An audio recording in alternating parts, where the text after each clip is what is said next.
मंगल मैत्री बच्चों, आज मैं कक्षा 10 में आपको कृतिका से ही अगला पाठ जॉर्ज पंचम की नाक पढ़ा रही हूँ।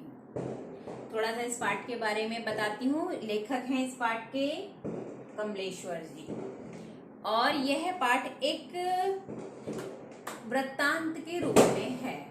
इसमें उस समय का वर्णन है जब हम भारतीय गुलाम थे और जगह जगह अंग्रेज जो हमारे शासक रहे हैं, जॉर्ज पंचम, एलिजाबेथ, इस तरह के लोगों की जगह जगह चौराहों पर मूर्तियां लगी हुई होती थी। तो गुलाम भारतीय उनकी मूर्तियों को नष्ट करने का, तोड़ने का सोचते थे, प्रयास करते थे, और वे ऐसे ही यहाँ पर इस कहानी में चल रहा है। इंग्लैंड की महारानी है एलिजाबेथ। एलिजाबेथ भारत भ्रमण के लिए आ रही है, और जब वो भारत भ्रमण के लिए आती हैं तो तैयारियां जोरों से चल रही हैं। कहीं पूरे शहर को सजा दिया गया, दिल्ली को, और दूर दूर तक उनके चर्चे हो रहे हैं। लेकिन एक ऐसे में एक समस्या भी आ जाती है कि लाल किले के सामने जो जॉर्ज पंचम की नाक लगी हुई जॉर्ज पंचम की मूर्ति लगी हुई है, उसकी नाक किसी ने तोड़ दी है। अब रानी आएगी और राजा की नाक ऐसे मूर्ति खंडित हुई भी तो बहुत अपमान का विषय होगा। तो मीटिंग बुलाई जाती है। सरकारी तंत्र उस समय कौन सा था? ब्रिटिश शासन का ही वही लोग वहां पर शासन में रहते थे, लेकिन कुछ भारतीय भी साथ में शामिल होते थे उनकी नौकरी में। तो मीटिंग बुलाई जाती है।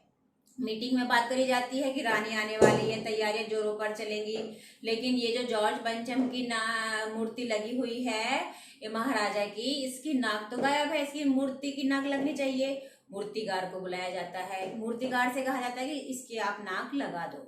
मूर्तिकार कहता है कि मैं इसकी नाक तो लगा दूंगा, लेकिन बदले में मुझे पहले ये चाहिए कि ये मूर्ति कहाँ से आई, इसके साथ का ही पत्थर मुझे चाहिए, ताकि उसी पत्थर से मैं नाक इसकी लगा सकूं। अब फिर खलबली मच जाती है कि पता करो इसका ये मूर्ति कहाँ से बनकर आई थी, कौन सा पत्थर था। फिर पता किया जाता है कि कहाँ से आई मूर्ति। तो पता चलता है कि फाइलों में सब कुछ खत्म हो गया, पता ही नहीं चल पा रहा है मूर्ति कहाँ से आई है। मूर्ति का जब फिर उसके बाद क्या होता है कि उनको कहा, फिर मूर्तिकार कहता है कि चलो मैं एक उपाय करता हूँ कि मैं कोशिश करता हूँ इसके साथ का पत्थर मैं खुद ही ढूंढ कर लाता हूँ। कहते हैं ठीक है, वो जाता है, जगह जगह घूमता है जहाँ पत्थर होते हैं, लेकिन मूर्ति से मिलता जुलता उसे कोई पत्थर नहीं मिलता। अब फिर वो वापस आता है। फिर मीटिंग बुलाई जाती है कि अब क्या किया जाए। तो मूर्तिकार उन्हें सलाह देता है कि ऐसा करते हैं कि और जो मूर्तियां यहाँ जगह जगह लगी हुई हैं, उनमें से यदि किसी की नाक इस पर फिट हो जाती है मूर्ति पर हमारी, तो उसकी नाक तोड़कर हम इस पर लगा देंगे। लोग कहते हैं कि वो कार्य बहुत सावधानी से होना चाहिए, क्योंकि जिसकी भी नाक तोड़ी जाएगी वहीं विद्रोह हो जाएगा, लोग आग बबूला हो जाएंगे। बहुत सावधानी पूर्वक इस कार्य को करना है। अब यहाँ पर ध्यान देना है कि नाक जो विषय है, वो एक नाक हमारा प्रतिष्ठा का विषय होता है, इज्जत का, कि अरे भाई उसकी नाक तो बहुत ऊंची है, वो बहुत इज्जतदार व्यक्ति है। तो इसी करके उन मूर्तियों की वो नाक तोड़ देते थे, यानी उनकी बेइज्जती करने के रूप में। अब जिसकी भी नाक काटी जाएगी, समझो उसकी बेइज्जती होगी। इसलिए उन्होंने बहुत ढूंढा कि महात्मा गांधी, जवाहरलाल नेहरू, झांसी की रानी, जिन जिन की मूर्ति जगह जगह लगी हुई थी, सबकी मूर्तियों की नाक देखी, लेकिन उन सब की नाक इस मूर्ति की नाक से बड़ी निकली, अर्थात उनका सम्मान जॉर्ज पंचम से अधिक था। तो वो उस पर फिट ही नहीं हो रही थी। तो उसने आकर फिर वहाँ हुकुम मक्कान से, यानी हुकुम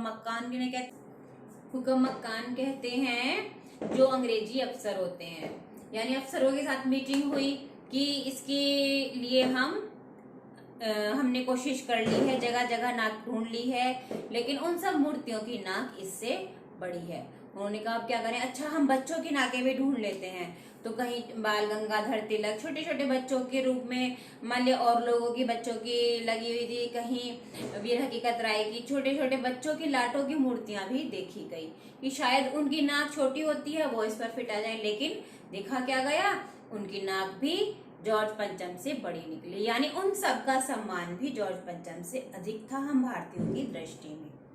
तो इस तरह बहुत परेशान होते हैं वो लोग। फिर क्या होता है, फिर मीटिंग बुलाई जाती है। मीटिंग में फिर कहा जाता है कि भाई किसी बच्चे की नाक भी इस पर फिट नहीं हो रही है, और अब तो रानी के आने का समय भी हो गया, रानी एलिजाबेथ आने वाली है परसों, तो क्या किया जाए। उन्होंने कहा कि फिर ऐसा करते हैं, इस पर एक जीवित नाक लगा देते हैं। जीवित नाक यानी किसी जीवित व्यक्ति की नाक काट कर इस पर लगा दी जाए, लेकिन देखने में बिल्कुल इसी के जैसी हो, जो इसी का कलर हम उसके ऊपर कर देंगे। तो यानी एक व्यक्ति की बलि दी जाने की बात सोची गई कि किसी व्यक्ति की हम नाक इस पर लगा देंगे। उन्होंने कहा ठीक है, बहुत सावधानी से इस कार्य पर बात होनी चाहिए, और चारों तरफ उसके लाट के पानी भर दिया गया ताकि कोई उसके पास ना जा सके, और वो जीवित नाक जो थी वो सूख भी ना सके। और इस तरह फिर अगले दिन समाचार पत्र में, अखबार में छपता है कि आज महारानी एलिजाबेथ आ रही हैं भारत में, और मूर्ति की नाक लग चुकी है लाट की, जो कि बिल्कुल असली लगती है। बस इतना ही कहा गया, इसके बाद कोई जिक्र वहां पर नहीं किया गया। यानी अखबारों में भी इस बात का शोक मनाया गया कि जॉर्ज पंचम की नाक लगाने के लिए भारतीय की नाक काट दी गई। नाक यहाँ पर प्रतिष्ठा का विषय है, तो यहाँ पर ये बताया गया कि उस समय किस तरह सरकारी तंत्र ब्रिटिश शासन की बातों को पूरा करने के लिए तैयार रहता था हर समय, कि ये करना है, ये करना है, हड़बड़ी कितनी रहती थी उनके कार्यों में, वो सब यहाँ पर हमें देखने के लिए मिलेगा। आप इसे पाठ को 2 बार पढ़ेंगे ध्यान से, तो इसको आप समझ पाएंगे, और मैं इसके प्रश्न उत्तर आपको कल समझाऊंगी। धन्यवाद।